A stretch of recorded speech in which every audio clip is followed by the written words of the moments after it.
Irmãos queridos, bom dia não, né? Boa noite. Bom, é bom estar aqui novamente. É uma alegria para a gente voltar aqui. Como amante de plantação de igreja, entusiasta de plantação de igreja, sempre é bom visitar e estar presente. Eu quero falar hoje sobre a esperança. Eu quero falar hoje num texto que é o Monte Everest da Esperança Cristã. Romanos capítulo 8, verso 28.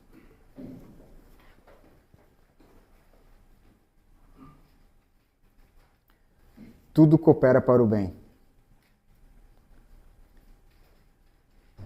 Esse é o título da mensagem dessa noite. Tudo coopera para o bem.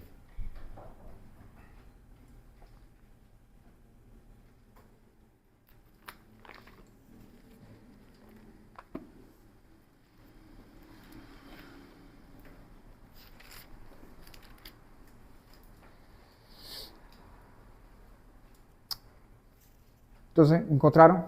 Verso 28, Romanos 8. Sabemos que Deus age em todas as coisas para o bem daqueles que o amam, dos que foram chamados de acordo com o seu propósito. Vamos orar mais uma vez?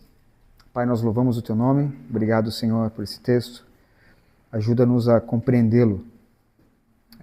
Transforma, ó Deus, a nossa vida e o nosso coração por meio da Tua palavra, Senhor. É assim que eu oro em Cristo Jesus. Amém. Romanos 8 é o Monte Everest da esperança cristã. John Stott, um teólogo que eu gosto muito de ler, ele diz que tem sido alvo de atenção por parte dos crentes de todas as idades e lugares.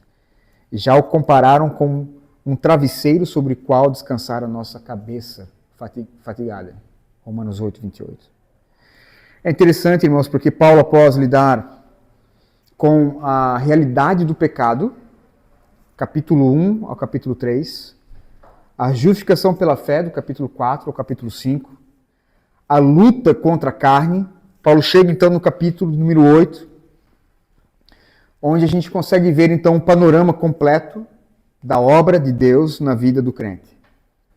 E no meio desse capítulo, que começa nos falando que nós não temos nenhuma condenação, verso 1 do capítulo 8, e termina dizendo que nada vai nos separar do amor de Deus que está em Cristo Jesus. Bem no meio desse capítulo nós temos o verso 28 e nós temos essa promessa.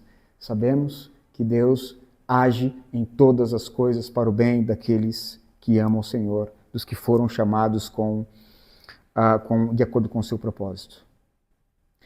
Irmãos, essa promessa, ela é tão profunda que, se compreendida de fato, ela muda completamente a nossa forma de interpretar o sofrimento. Não é uma frase, não é um texto motivacional, por exemplo, para colar na porta da geladeira. Nós temos textos lá na minha casa assim, né? Nós temos versículos colados como um imã na porta da geladeira, nos quadros lá em casa. Mas é um texto que nós podemos depositar a nossa esperança, um fundamento onde a gente deve se alicerçar e estruturar a nossa vida. Para mim, esse verso, ele lembra a minha alma que Deus, ele não é um espectador passivo da história. Deus é o autor soberano, que orquestra cada cena da minha vida, cada ato da minha vida, cada fracasso da minha vida, mesmo quando eu não entendo o roteiro por completo. É o verso que nos lembra que a história das nossas vidas não está à deriva, que a história não é cíclica, mas ela caminha para esse final glorioso. O final onde Cristo vai ser louvado na nossa vida, Cristo vai ser glorificado na nossa vida. A história onde, no final, tudo vai estar bem. Um dia, Cristo vai colocar todas as coisas no seu devido lugar. E a nossa vida, ela é assim, irmãos. Ela é feita de montes, de vales, de alegrias, de sofrimento, de prosperidade, de perdas. Contudo, a Bíblia garante que Deus age em todas as coisas para o nosso bem. É aqui onde nossa alma deve se agarrar, então, né? E eu queria que os irmãos percebessem comigo e vissem comigo 3 verdades que esse verso poderoso nos apresenta. O verso 28 apresenta a certeza da promessa de Deus, o alcance da promessa de Deus e a condicionalidade da promessa de Deus. Ele nos apresenta a certeza da promessa, o alcance da promessa e a condicionalidade da promessa. Vejamos, em primeiro lugar, a certeza da promessa. O verso diz: sabemos que Deus. Veja que Paulo, ele abre esse versículo com uma declaração. Sabemos. É uma certeza. Não é um talvez, não é um provável, não é há quem diga. Não, irmãos. Veja que é um saber, é uma convicção absoluta que repousa no caráter e no poder de Deus. É uma palavra que indica essa certeza testada, então, pela experiência firmada na revelação de Deus. Paulo não está lançando aqui uma hipótese. Paulo está afirmando essa verdade tão sólida quanto o chão que nós pisamos agora. E a pergunta é, de onde vem essa certeza? De onde vem essa convicção? Sabemos. Em primeiro lugar, irmãos, vem da natureza imutável de Deus. O nosso Deus é imutável, o nosso Deus não muda. A Bíblia fala sobre isso. A Bíblia fala sobre o atributo da imutabilidade de Deus. Hebreus capítulo 10, verso 23. Apeguemo-nos com firmeza à esperança que professamos, pois aquele que prometeu é fiel para cumprir. Deus não pode mentir. Malaquias capítulo 3, verso 6. Eu, o Senhor, não mudo. Se a gente lesse somente esse versículo, nós poderíamos ir para casa. Eu, o Senhor, não mudo. Então esse Deus imutável,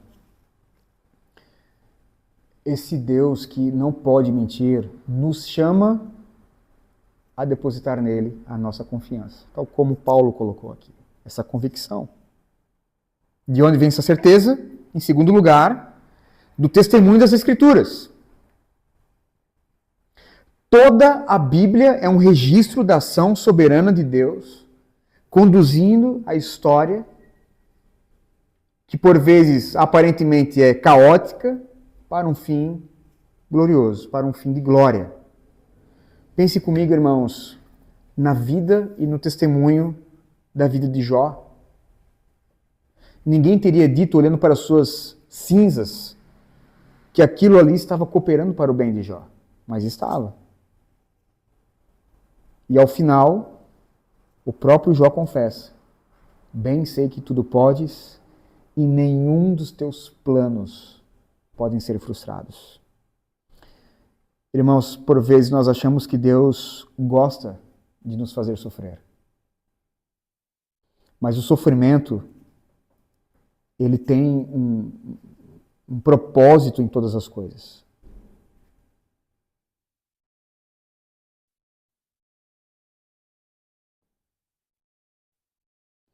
A Bíblia diz que Deus se importa e deseja o nosso bem. É interessante que o profeta Jeremias, ele escreveu uma carta de Deus para os judeus lá no exílio babilônico, após a tragédia, né, da destruição de Jerusalém.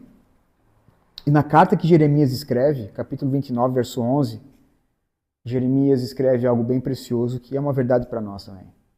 Ele vai dizer, Deus, né, por meio de Jeremias: eu é que sei os pensamentos que tenho a teu respeito, diz o Senhor.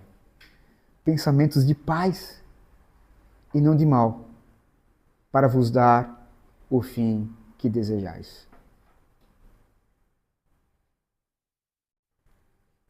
Terceiro lugar, de onde vem essa convicção? Da experiência dos santos. Irmãos, quantas vezes nós podemos olhar para trás e dizer, bom, eu achei que tudo tinha se acabado, eu achei que era o meu fim, mas Deus me deu livramento. Quantos crentes podem dizer, naquele momento parecia o meu fim, naquele momento parecia que eu não ia dar certo, mas hoje eu vejo que Deus tinha algo melhor para mim, Deus tinha algo maior para mim. Irmãos, a fé, ela não ignora a dor, mas a fé, ela vê além da dor. Eu já passei por momentos de sofrimento, e passo por momentos constantes de sofrimento, eu e minha família, e eu sei que os irmãos também. Mas veja, nós não podemos ler a nossa vida como um romance inacabado, onde o próximo capítulo ele é completamente imprevisível. Nós já sabemos o final da história. E o final da história é Cristo glorificado. E é por isso, irmãos, que mesmo no meio do sofrimento nós podemos dizer, eu não sei como, eu não sei os detalhes, eu não sei muito bem o dia de amanhã, mas eu sei que Deus está trabalhando para o meu bem. Então, a certeza da promessa, sabemos. Veja agora o alcance da promessa. E humanamente parece um exagero, né? Porque Paulo diz todas as coisas. Sabemos que todas as coisas cooperam para o bem. O que isso significa? Que nada fica de fora. Não inclui apenas as vitórias, as bênçãos, mas também as derrotas e as tragédias da vida. Irmãos, é fácil crer que Deus usa um emprego novo, uma promoção nova, um livramento para o nosso bem. Porque é isso que nós podemos experimentar aqui e agora. Então veja, experimentar que Deus usa coisas boas para o nosso bem não exige de nós muita fé. Não exige da gente muita fé. Mas crer que Deus usa o sofrimento e as perdas para o nosso bem, e aí é aqui que nós temos uma experiência significativa, né? Interessante, digamos assim.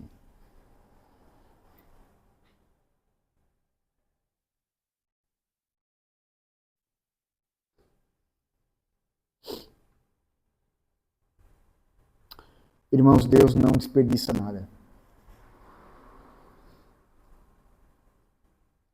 Isso quer dizer que as coisas ruins e más são ruins e más somente no contexto imediato.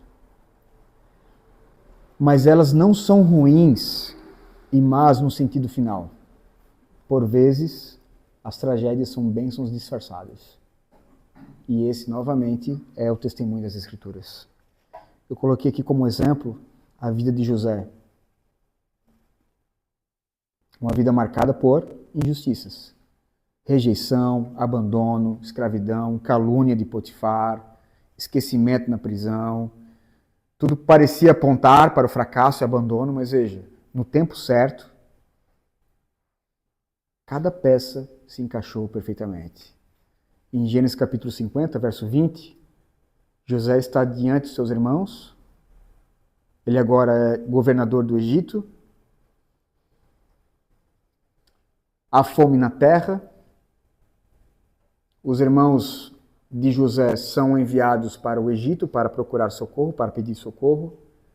E os irmãos de José estão diante dele, não o reconhecem, mas José reconhece os irmãos. E é interessante que o texto vai dizer que José, olhando para eles, ele prega para os seus irmãos acerca da providência benevolente do Senhor. E José lhe disse: vocês planejaram o mal contra mim, mas Deus tornou o mal em bem para que hoje fosse preservada a vida de muitos. Olha só que interessante. Perceba que Deus não apenas permite o mal, mas transforma o mal e usa o mal para cumprir os seus propósitos. Pense, por exemplo, no tempo de Moisés, né? Aquele tempo onde ele passou ali 40 anos no deserto. Parecia um tempo morto, parecia um tempo esquecido, né? Ali no ócio. Mas foi ali no deserto que Moisés aprendeu paciência, humildade, dependência de Deus. Ele foi treinado então como pastor para conduzir o povo rebelde por outros 40 anos novamente no deserto. Então veja, irmão, sem aqueles 40 anos ali, completamente flopados, né, no deserto, Moisés não teria esse preparo para liderar o povo no êxodo. Peguemos o exemplo, talvez o maior deles, né, obviamente o maior deles, o exemplo de Cristo. Pois se existe um evento que aos olhos humanos parece totalmente contrário ao bem, é a crucificação de Jesus. Mas a Bíblia diz que a crucificação de Jesus, ela foi pré-determinada pelo desígnio de Deus. Os homens maus crucificaram a Cristo. Mas quem que estava orquestrando tudo aquilo? O próprio Deus. De modo que a morte se tornou vida, a vergonha se tornou glória, a maldição do Calvário se tornou em bênção. E Deus então transformou a cruz em lugar de redenção. Então, irmãos, Romanos 8:28, nós temos aqui o alcance dessa promessa. Todas as coisas. Não há evento, não há encontro, não há lágrima, não há sorriso, não há tragédia, não há perda que não seja parte dessa obra de tapeçaria que Deus está tecendo. Algumas aplicações para nós. Não olhe para os problemas isolados como se fossem definitivos.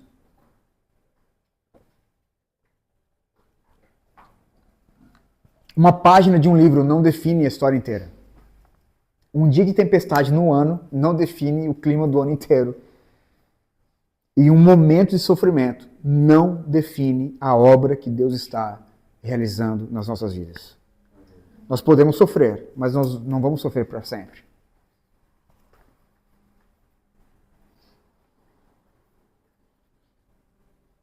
E em último lugar, em terceiro lugar, então nós vimos a certeza da promessa, o alcance da promessa, vejamos a condição da promessa. Veja que Paulo nos lembra que essa promessa, ela não é genérica, ela não é universal, ela é restrita, ela é condicionada. Essa promessa é para aqueles que amam o Senhor, não é para todas as pessoas. Por que eu digo isso, irmãos? Porque para os crentes, até as bênçãos são disfarçadas de tragédias. E para aqueles que não amam o Senhor, as tragédias, as perdas, são só tragédias e perdas. E por vezes, bênçãos, promoções, é juízo disfarçado. É ao contrário. Por vezes, tragédias são bênçãos disfarçadas. E na vida do ímpio, daquele que não ama o Senhor, por vezes promoções, a vida boa, a vida tranquila, o bem, na verdade é um juízo disfarçado.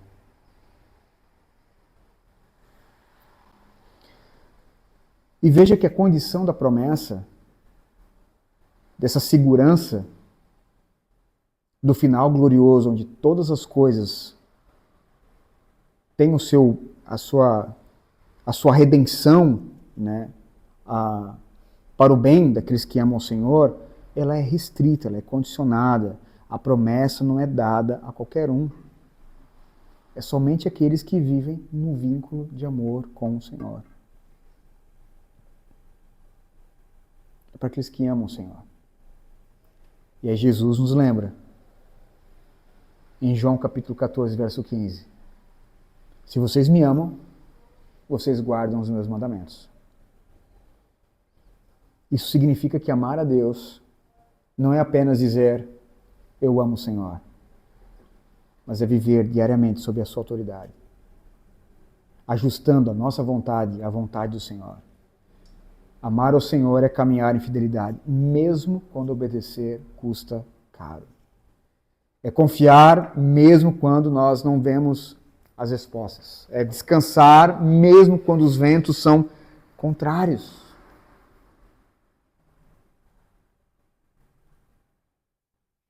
E eu tenho aplicações finais aqui para nós. Nós vimos a certeza da promessa, o alcance da promessa. E eu quero falar, agora, por último, nós vimos a condicionalidade da promessa. A minha última aplicação. Não tenhamos a nossa mente binária. Por vezes nossa mente é muito binária. Por vezes nós olhamos para trás e tudo que a gente consegue ver é uma sequência de erros ou acertos, de fracassos ou conquistas, de perdas ou vitórias. E bem da verdade, irmãos, a gente não deve ser assim, tão binário.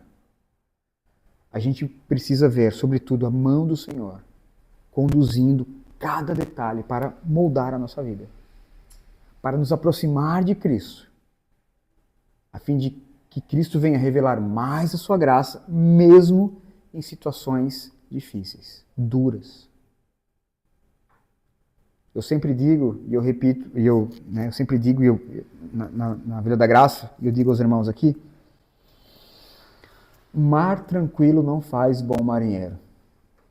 E por isso que, por vezes, a gente precisa passar por momentos assim.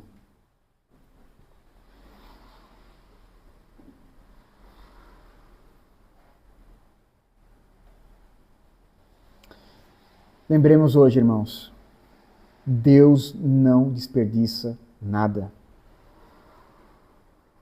Deus não desperdiça nada.